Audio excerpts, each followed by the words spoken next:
So we're reading from Sri Chaitanya Charitamrita, Adi Lila chapter 5, text number 41.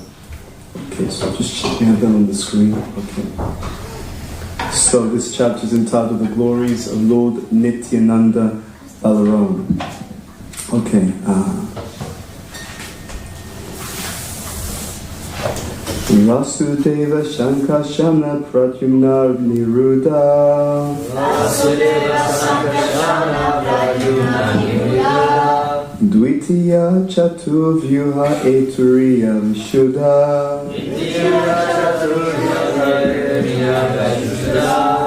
Okay, so Vasudeva, the expansion name Vasudeva.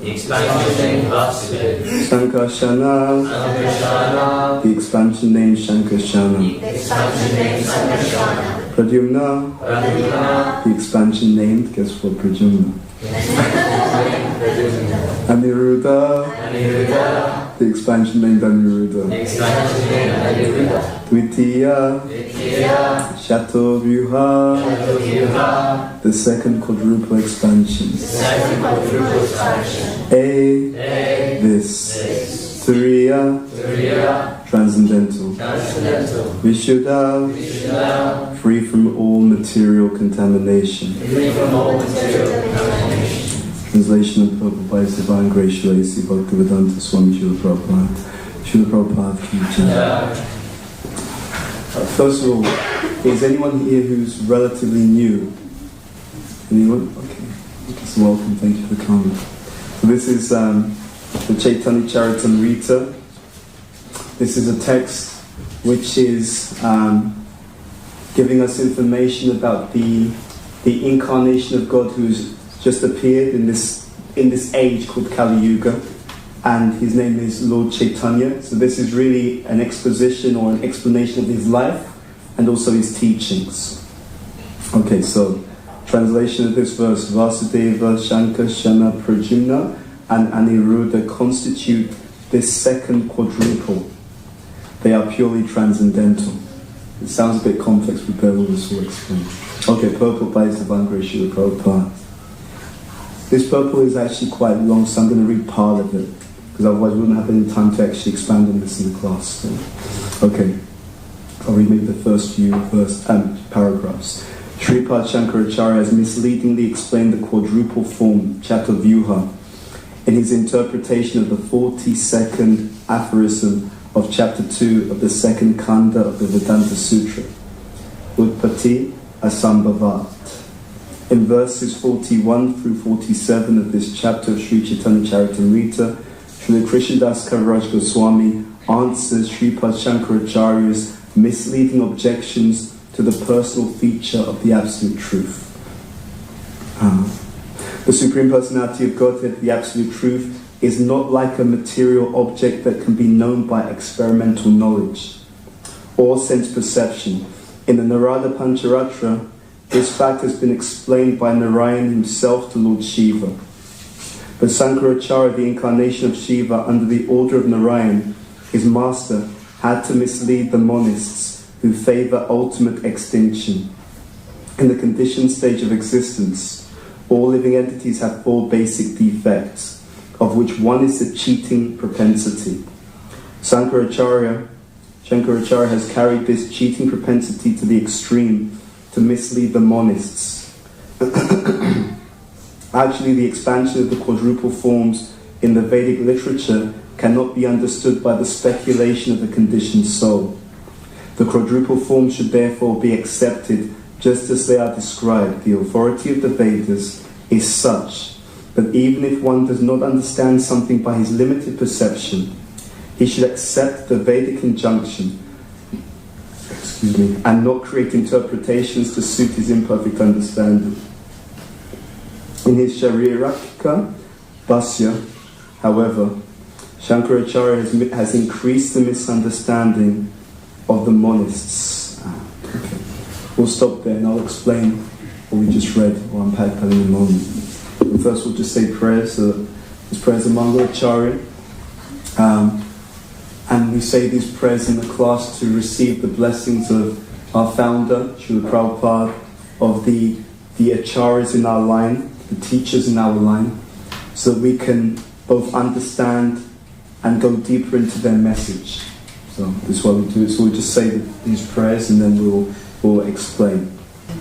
So at first glance it can be considered that there's a lot of technicality to these teachings, right? But ultimately the essence is very, very simple. Ete chamsa kalalpumsa Krishna stu Bhagavan Swam. There's one God. There's one original form of God. But that one original form of God, for different purposes, he can and does expand into many different forms of Godhead. But there's still only one original. The original is Krishna. He has a particular form, a particular complexion, particular pastimes, and he resides eternally in the spiritual world in Goloka Vrindavan.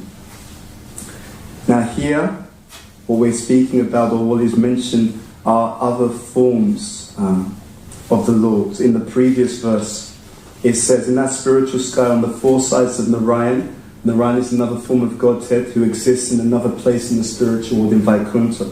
So in that spiritual sky on the four sides of Narayan are the second expansions of the quadruple expansions of Dwaraka.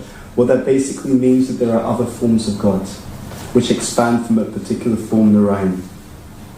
Now, in this verse it also says, and this is very important, they are purely transcendental.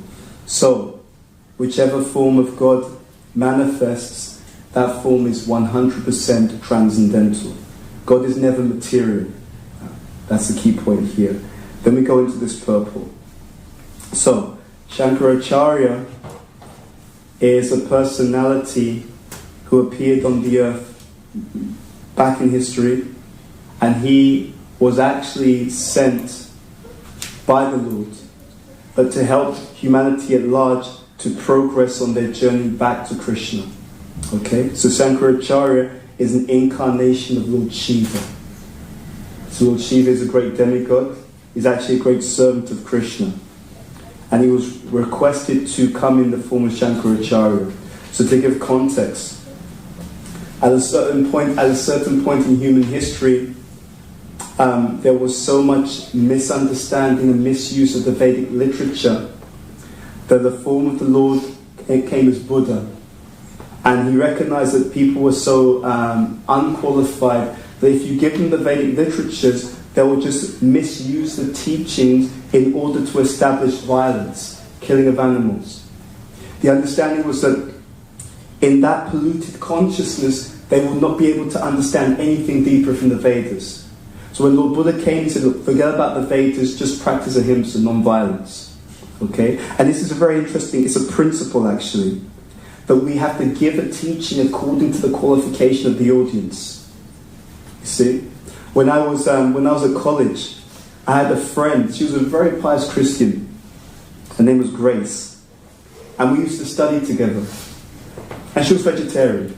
And at the time I wasn't vegetarian. And she said to me once, she said, no, Ed, I really think that people who eat meat, I think when they eat meat it makes them more aggressive. And I said, no way! But I saw afterwards, once I stopped eating meat myself, I could see the difference. I could understand, yeah, actually, it does make a difference. When you don't eat meat, you can feel the difference in your own consciousness, and it changes the way that you perceive things. So when Buddha came, the understanding was very clear. When these people are eating meat, when they're killing animals, it is polluting their consciousness. They will not be able to understand anything deeper in these teachings. So Lord Buddha, he helped to bring humanity to a certain level. And then also Shankaracharya came. He re-established in some way the Vedic authority, but he misinterpreted it. In this purport, it's speaking about that.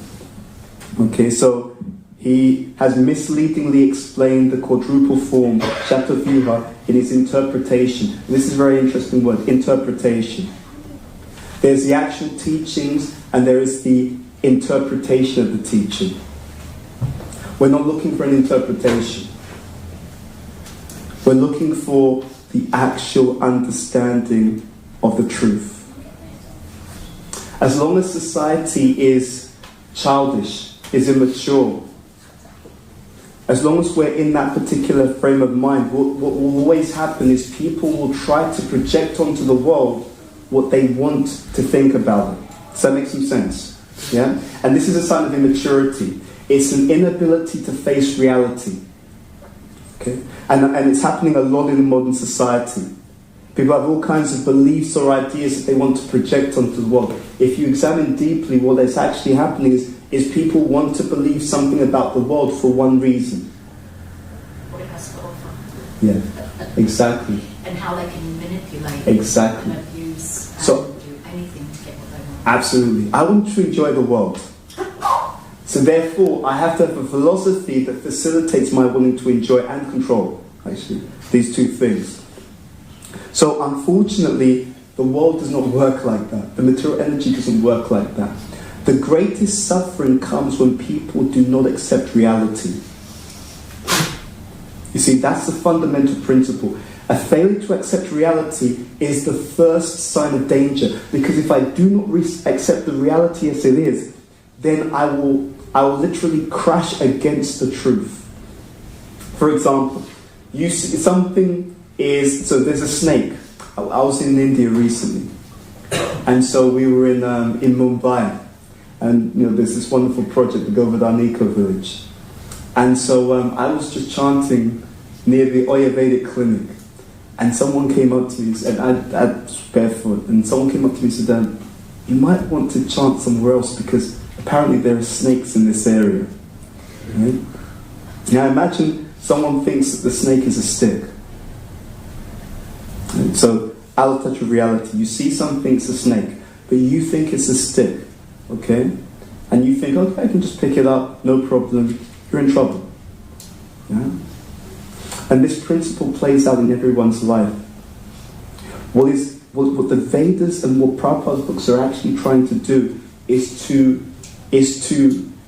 recalibrate our distorted vision of the world, and that includes our distorted vision of each other and ourselves. It's a serious affair. If an individual in this life, if they can intimately accept the truth, they will do so well. Because by intimately accepting the truth, you immediately remove 99.9% of all the suffering that takes place in human civilization. There are so many aspects to this.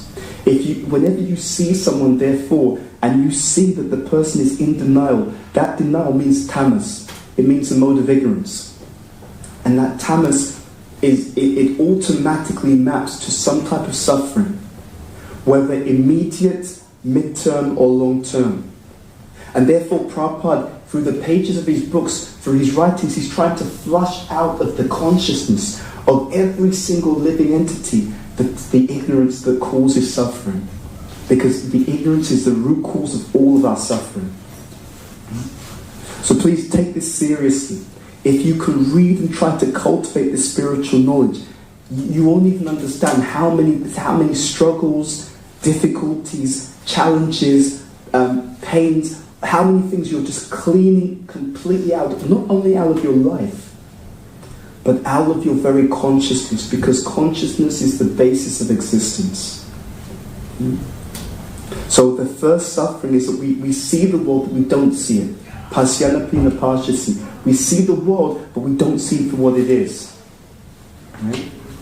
There are many devotees, what will happen in their life is it's only when they become much, much older, and after having tried every single way to enjoy the material world, they then come to the same conclusion that they were given on day one, which is, oh, you know what?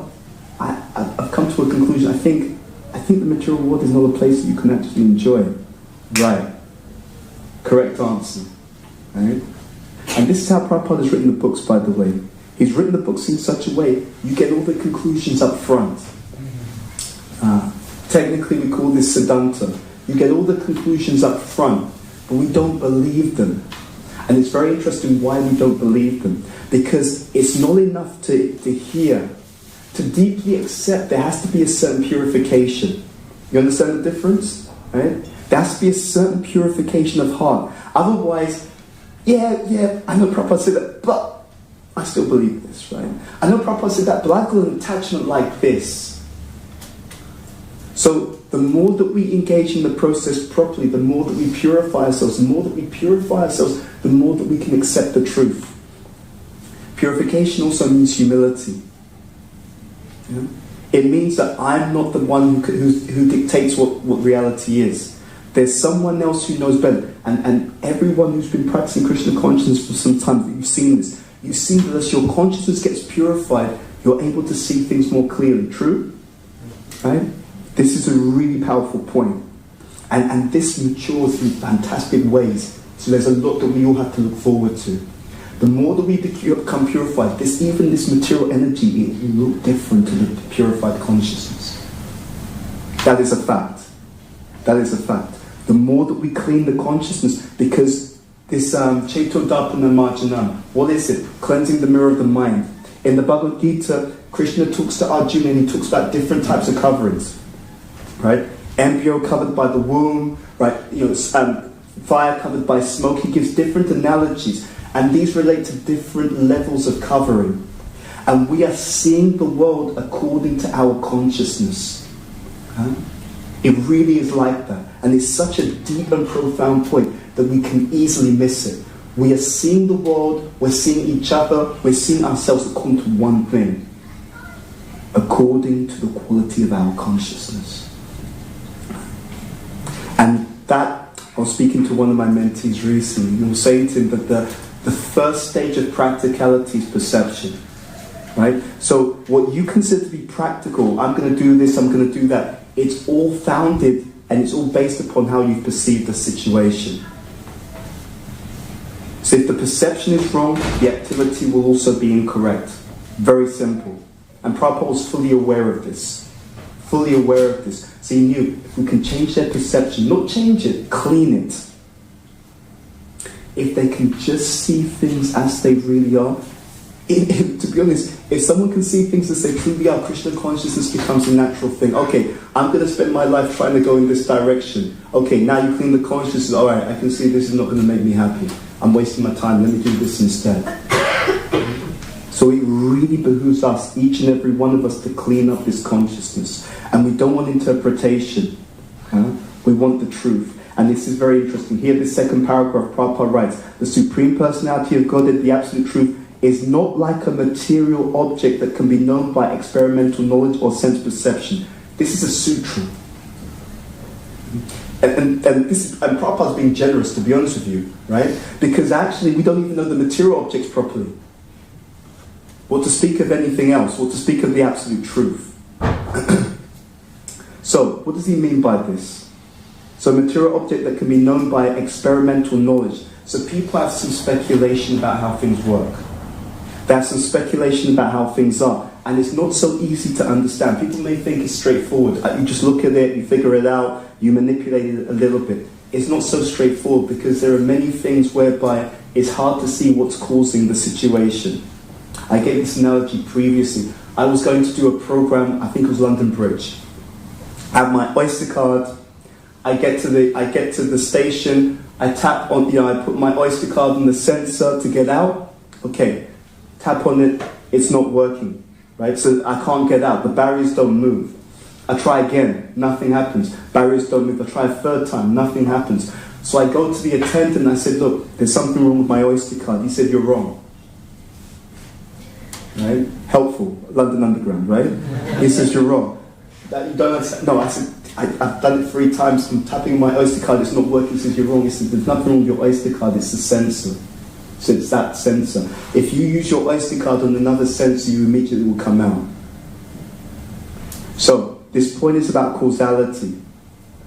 You may see or hear something, but to understand what's really causing it, that takes a little bit deeper perception. It's not so obvious. This pandemic, according to Ayurveda, the reason why pandemics happen is when leaders behave improperly.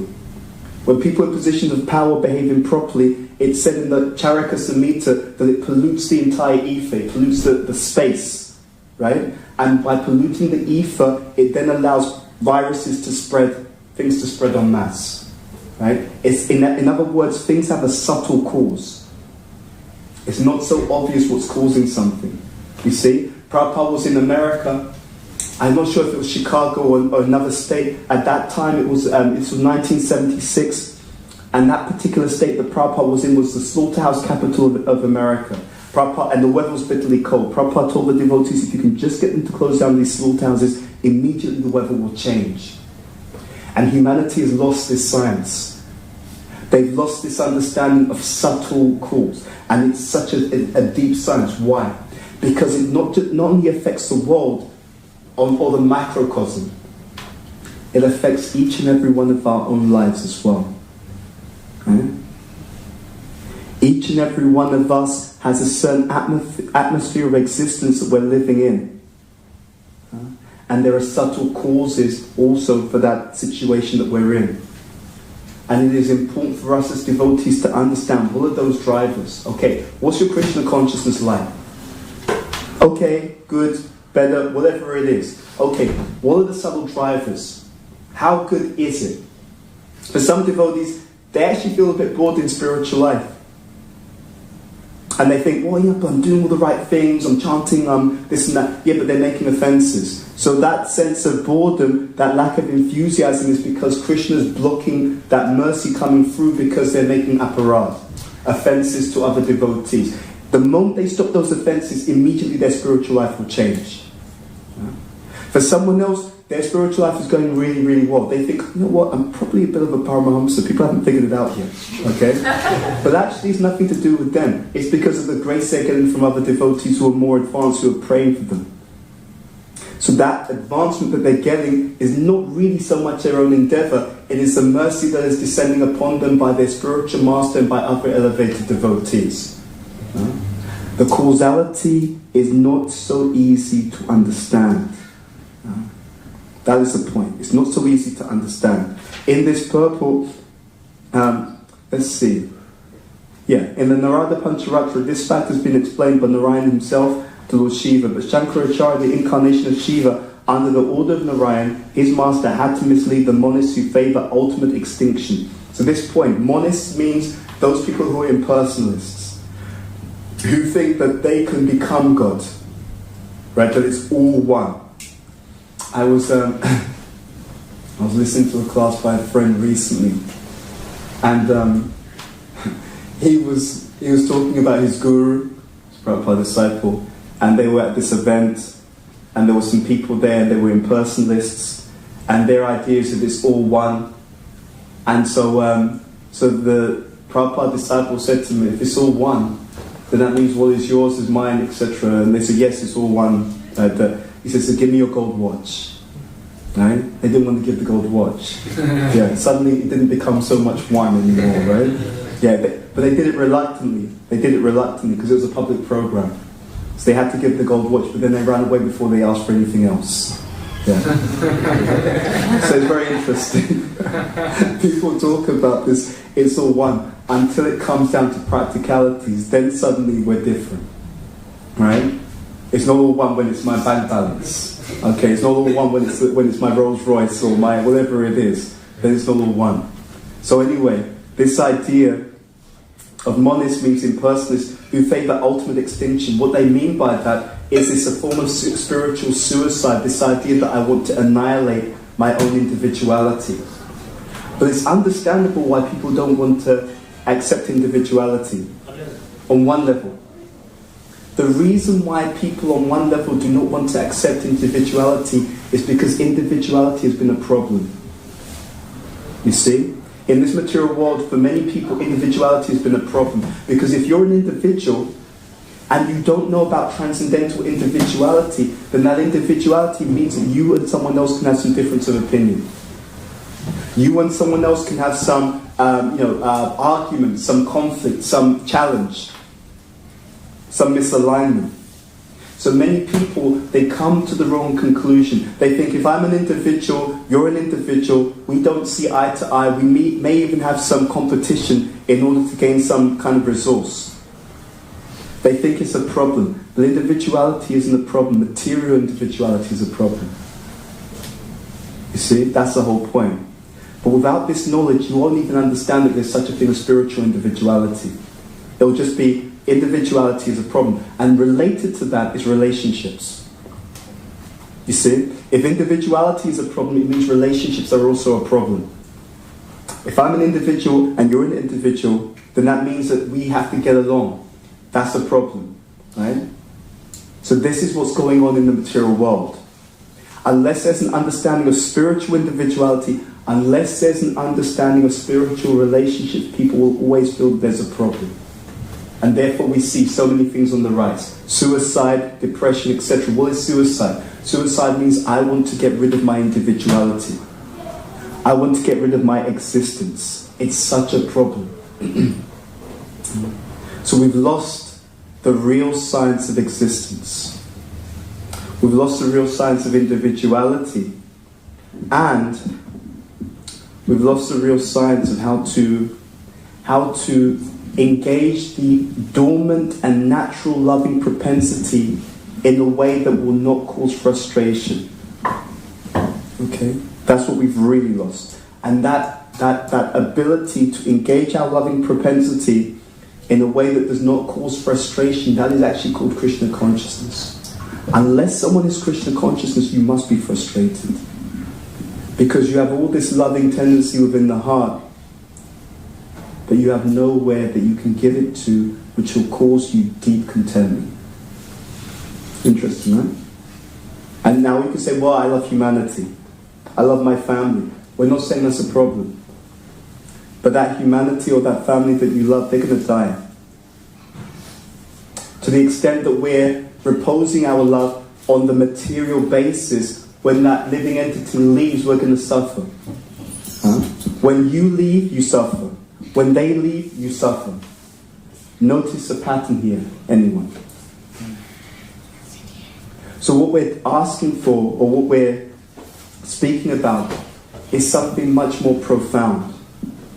Is something much deeper and something much more powerful. This loving propensity is meant to be directed towards the Supreme Personality of Godhead, Krishna. And when you love Krishna, your love for everyone else goes up.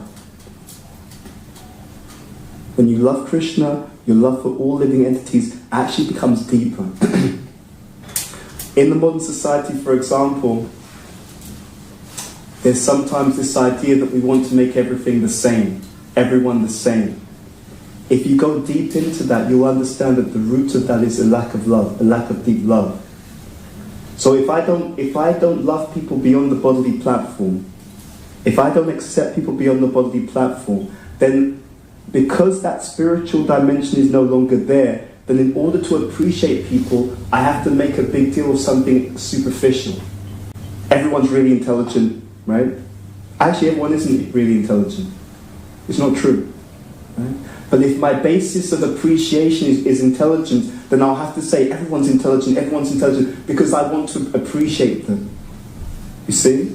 So what I'm doing is I'm thinking, okay, I value intelligence and I want to appreciate people. Therefore, I'm going to pretend that everyone is intelligent so I can appreciate everyone. And then, because what I'm doing is projecting my own misperception on reality, then what happens when I eventually find out that everyone isn't equally intelligent, then I get frustrated. Because it's just not true. Well, Krishna consciousness is saying, no, love people on a much deeper basis. Intelligence is just to do with the material body. You understand? The ability to make money is just to do with the material body. It's not transcendental. Right? Someone can be very intelligent and they're just mean and ruthless and just absolutely negative as an individual. So this idea that in order to value people that I have to project all kinds of material qualities onto them, it means that my love for people is actually superficial. You understand the point? It's a superficial form of love. Actually, on the material level, there is no equality. We should be very clear on that. On the material level, there's absolutely no equality, and it doesn't matter. On the material level, every single group is superior in some areas and is not as strong in other areas. Every group. But we don't care about that because we care about the spiritual quality. We care about the level of the soul. These bodies that we're in this lifetime, we've been in all these different types of bodies before. You understand the point? We've been in a male body before.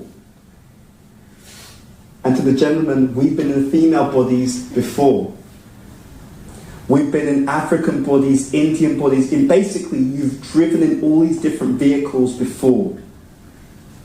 It's not about the vehicle. It's about the destination of the vehicle. This is what's really being understood. Let's read on. Okay, in the conditioned stage of existence, all living entities have four basic defects, of which one is a cheating propensity. This is really interesting. What is a cheating propensity? Cheating propensity is that someone pretends to be an authority on something that they don't understand. That's what it means to be a cheat. Right? You're pretending that you've understood. We've understood how the material energy works. We've understood where everything came from. You're lying. You don't actually understand. You're theorizing. It's one guess after another. Prabhupada says the materialistic scientists, they're always adding and subtracting. What does that mean? It means, who's ever heard this before, right? You're watching the news or some documentary. In the past, scientists thought it was like this, but now they've discovered that it's like this. Anyone ever heard that line before? Yeah. And it happens every year. Right? So think about that. If every year the scientists are now changing what they think about the nature of reality, it means that what they had before was wrong. It was wrong. Right? So the guess that we had last year was wrong. Now we think it's like this. The guess we had this year is going to be proven to be wrong next year. Okay? So that's the point. So this so-called scientific progression means that one guess is superseded by another guess. And that means that they don't know. If every year you change your mind about something, it means you did not know the nature of that reality. There was something I was watching. Speculation. Yeah, speculation, yeah. I was reading something on the BBC the other day. And they've created this machine. And the purpose of the machine is to try to understand or to know some of the fundamental elements of material existence. And they've got this idea that when we use this machine as some kind of accelerator, then we'll be able to start to understand more about the fundamental building blocks of existence. But if you go to the schools or universities, they'll tell you that we've realized what the fundamental building blocks are. What they don't tell you is actually we haven't realized we've got a machine which we're paying millions of pounds and dollars for in order to understand what these other elements are. So this is what it means to guess. And these four basic defects relate to that. That the living entity, because we are limited, the best and actually the most intelligent thing to do. I remember a class by my spiritual master. He said people who are more intelligent, they accept things on the basis of Shastra. People who are less intelligent have to go through all this kind of guesswork and so on and so forth. It sounds counterintuitive. How come people who are more intelligent accept things on the basis of Shastra? It's because Shastra is free of the four defects. There's two ways to know something, right? So you have your mobile phone, for example, two ways to know it. One, you can start to take it apart, play around with it, look at it from different angles. That's one way to try to understand it. A better way to understand it is just find out how it works from the person who made it. Make sense? It's a much more intelligent way to understand how that technology works. Okay, let's just go to the person who made it. He or she can explain how it works. Who made this material energy? Krishna explains that. Aham savasya prabhavo mata savam pravartate iti matva bhajante mam Bhuta Bhavana. It's all coming from him anyway. Therefore, when he explains how it works, his explanation is authoritative. We don't need to guess it. And what's amazing, not only is his explanation authoritative, but if you practice what he says, you can actually directly perceive that what he's saying is true. So we're not talking here about blind acceptance. Right? We're talking about acceptance, but intelligent acceptance. The points which are mentioned in this scripture, believe it or not, by a purified perception, what you read in the books you can directly perceive. Even the things that you think, how would that be perceivable? Even the things that don't seem like they'll be perceivable, they can be perceived. The spiritual world can be perceived. All of these things can be perceived if one has the proper consciousness. Yeah? So we have a lot to look forward to. We have a lot to look forward to. The more that we follow this process sincerely, the more we do this Chaito, Dharpana, Marjanam, the more that we cleanse and mirror the mind, the more that we interact with the devotees properly, the more that we serve sincerely, the more that your life will be submerged in spiritual ecstasy. And the more that these statements in these books, which at one level we accept at the first stages, on later stages, as we become purified, the same thing that we're reading we experience directly. And we've all seen this, right? Someone is in a kirtan. Imagine if you've never been in kirtan, from the outside it looks like just people just saying the same words again and again. Oh my God. Right? But if you've been in a kirtan, you feel, wow, this actually feels quite peaceful. Like, wow, it's incredible. But you have to be in that. We have to be in that to experience, and that takes humility. Humility means, rather than looking at it from the outside, speculating about what it is, I submerge myself, I get on the inside, and then I know by direct perception and experience, wow, this is what it actually is like. And of course it's a journey. So this journey of Krishna consciousness, this journey of hearing, chanting, etc., right? Remembering, engaging in this whole process scientifically, sincerely, properly, consistently, it will reap tremendous and magical experiences in our life. Krishna consciousness is the only game in town. If you want to be actually happy, if you do not want to suffer birth, old age, disease and death, Krishna consciousness is the only game in town. Right? It's a fact. The body will grow old and die. And before it grows old and dies, there'll be disease. There'll be so many different things. Birth itself is a very, very uncomfortable situation. Imagine if someone said to you, for the next 9 months, I'm going to force you into a cabinet, which is just big enough for you to be squeezed into.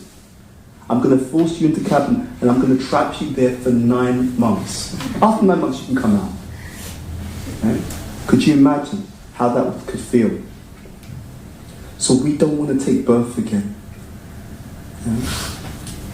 We don't want to take birth again. We don't want to miss out on this opportunity. So what does that mean? It means that for each and every one of us, we have to look at our spiritual life and think, okay, where am I in my spiritual journey? What's going well? What do I need to change? What do I need to change in order to make sure that at the end of this life, I can go back home, back to Godhead? Don't miss out on this opportunity. Perfect your Krishna consciousness in this life. Take it seriously. And a link to that, arrange all the other things in your life so that it actually facilitates you becoming Krishna conscious. So we sometimes say this in the beginning, just add Krishna. Yeah. And it's true, in the beginning just add Krishna, but if you've been around for 25 years and you're still just adding Krishna, there's something wrong. Yeah? Seriously. Yeah? Like that. Now of course that doesn't mean that you can't have your, whatever you need to have. If you're, let's say, grahasta and you have occupation, all those things, it doesn't stop those things, but they can be done in a spiritual way. Okay? House, home, family, all these things can be done in a Krishna-centered way. But yeah, please remember that. Krishna consciousness is a path of ecstasy. Everyone wants to be happy. Everyone. And actually, if Krishna consciousness is done properly, you'll be so happy you won't even know what to do with yourself. Whereas material life, at best it can give some stimulation to the senses. But the same thing that stimulates your senses today will cause you suffering tomorrow. Maybe we'll end on this story and then we'll open up for questions. So there's a story that Prabhupada tells, Rajaputra Chiranjeev Muniputra Marji. So there's a sage who's going through the village. And as he's going through the village, he sees different individuals and he gives them a particular statement. So the sage sees a butcher, he says you shouldn't live and you shouldn't die. The sage sees a pure devotee, he says you can live or die and it makes no difference. The sage sees the brahmachari, he says you should die. One for the brahmacharis, you should die. The sage sees the prince, he says you should live as long as you can. Okay. And he goes on to explain why he said that. He says to the butcher, he says you shouldn't live and you shouldn't die. The way that you live, killing all these innocent creatures, is hellish. So you shouldn't live because you're living in hell right now by your behavior. But don't die, because when you die, you're going to go to hell as well. So don't live, don't die. The sage says to the prince, you should live as long as you can. You're getting the benefit of your previous piety, but you're just overindulging in all kinds of illicit activities as a prince. So you should live as long as you can, because when you die, you're going to have to pay for all this. So you should live as long as you can. The sage says to the brahmachari, you can die. You're performing all these austerities, spiritual practices, spiritual austerities. So you can die, because when you die, you go to a much higher place. And the sage says to the pure devotee, you can live or die, it makes no difference. The pure devotee, the sage explains to him, he says, look, you're absorbed in Krishna consciousness all the time. You're absorbed in service to Krishna. And when you die, you're just going to go back to Godhead. So you're in Godhead now, and when you die, you go back to Godhead now. Makes no difference. You can live, you can die, makes no difference. So we want to get to that stage where we are always absorbed in Krishna. And be very clear about this. You don't lose out. Always absorbed in Krishna means you're always absorbed in this deep, joyful state, this deep, joyful consciousness. The living entity, we cannot live without being happy. Yeah? It is the fundamental psychology of every living entity. We cannot live without this ananda, this bliss. Ananda maya vyasa. We're all pleasure-seeking by nature. So all that Krishna consciousness is doing is showing us where you can get that pleasure in its deep form. Right? In the way that actually not only touches the heart, not only enters the heart, but floods the heart with deep, lasting joy and happiness. Okay, so we'll stop there. Sri Chaitanya Charitamrita ki jai, Srila Prabhupada ki jai, Janitai Gaur Premanandi Hari Bol. Okay, do we have any questions or comments? Do you have a mic or?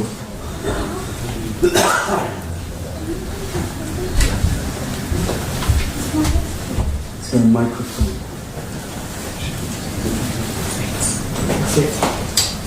Okay. Boss.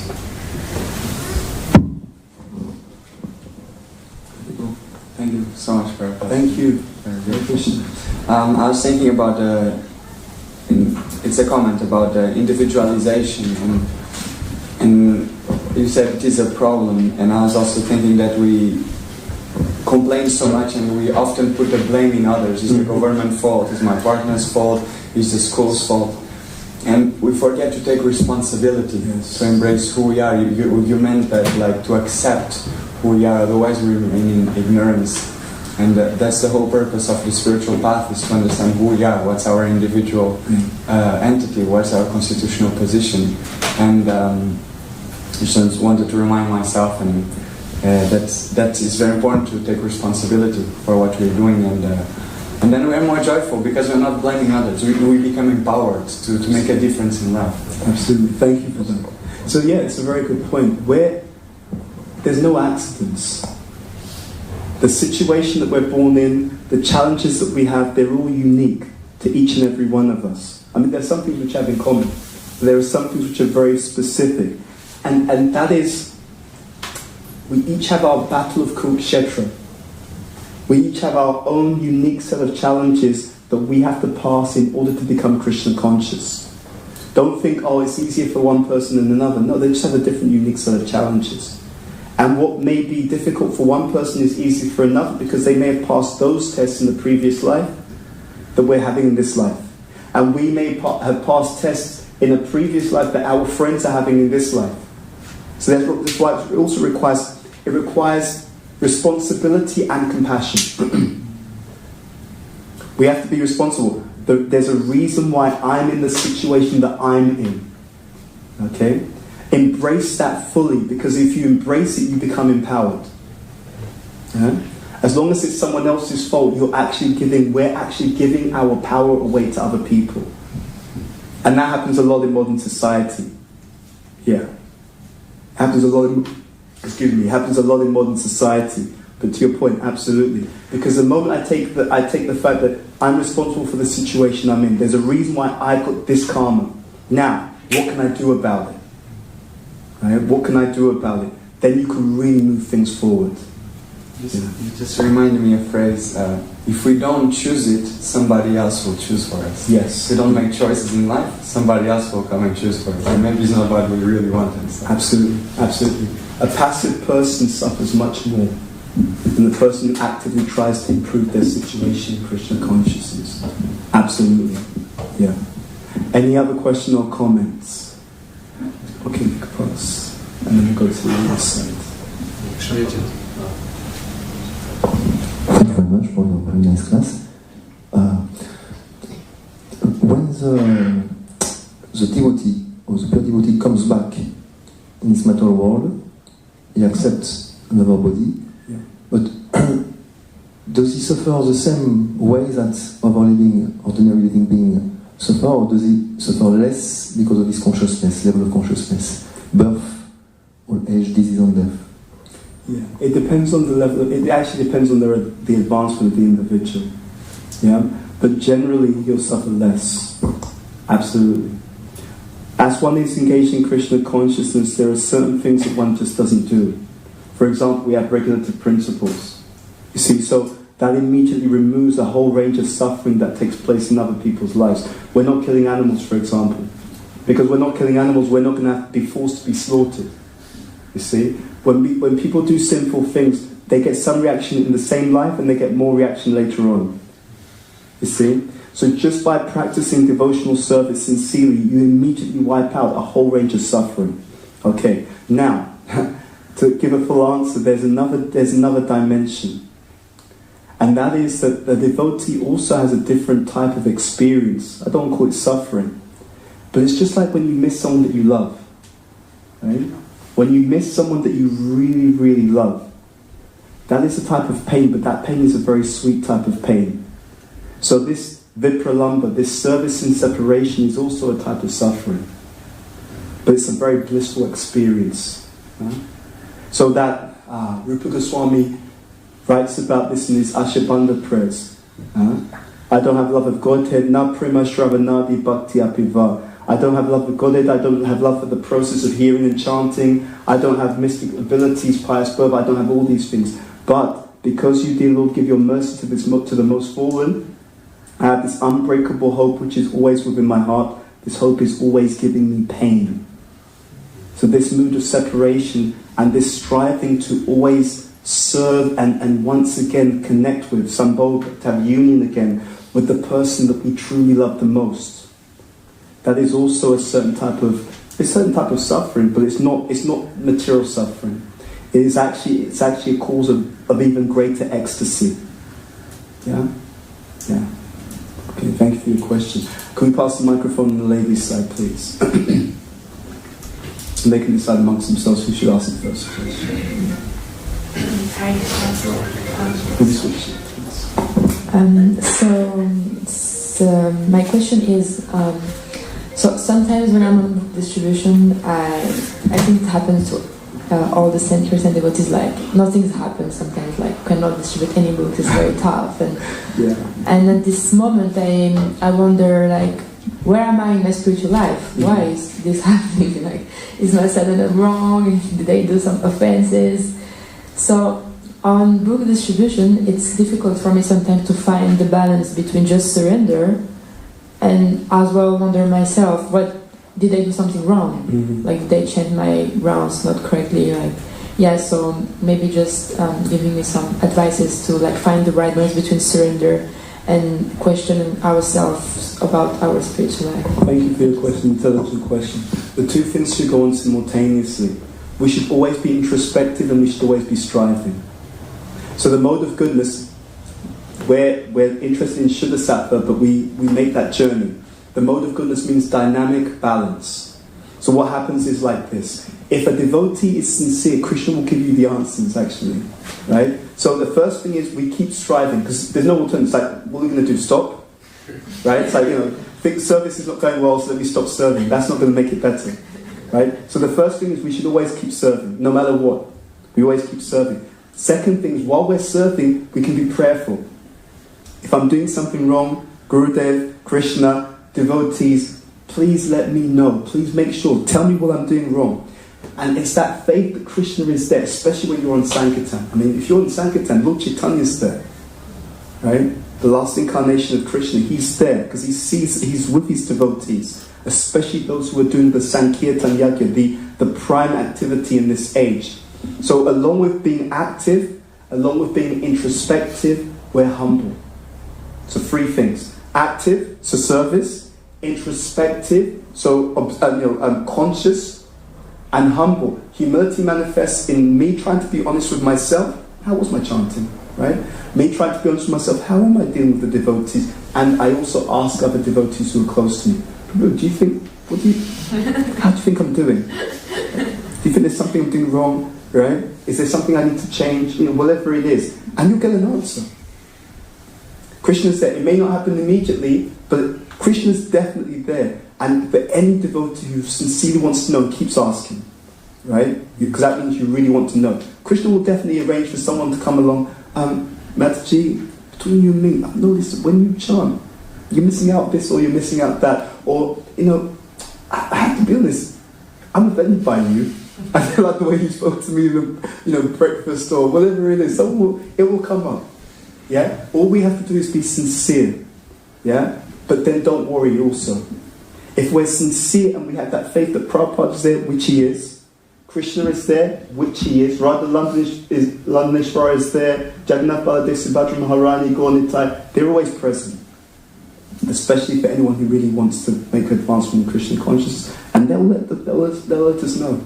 Through the devotees, usually, you may even come across something in the book, but they'll let you know, this is something you need to work on. One thing that I found really useful is to pray, to be very prayerful, regularly. We're in the mood of surrender, right? So whatever you want, Krishna, whatever you want, Gurudev, that mood. And then that's it. And especially if we have our spiritual masters, our authorities, we can ask them, what am I doing wrong? What can I do to improve? And you get so much good advice.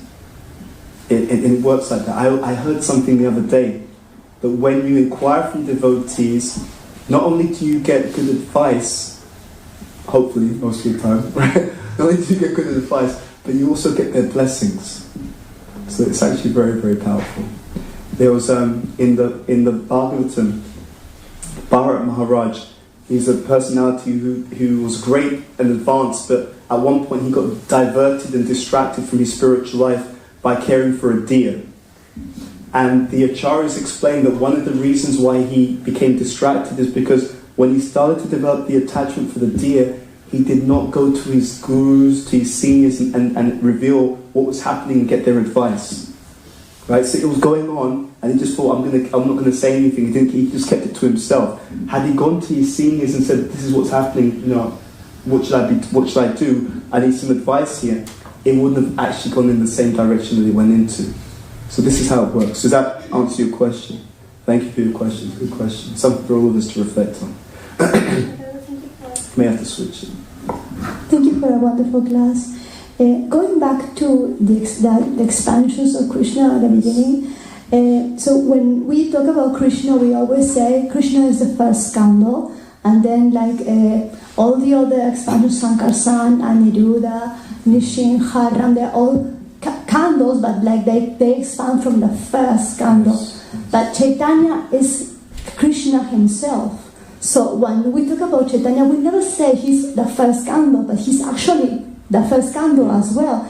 So the word that when we refer about Chaitanya, we refer as incarnation, not as expansion. Yes. So there is a difference there of words. That is very important. Because it could be confusing, Yes. Because he's also the first candle. He's Krishna himself, just that he doesn't look blackish, he just looks golden. Oh, yeah.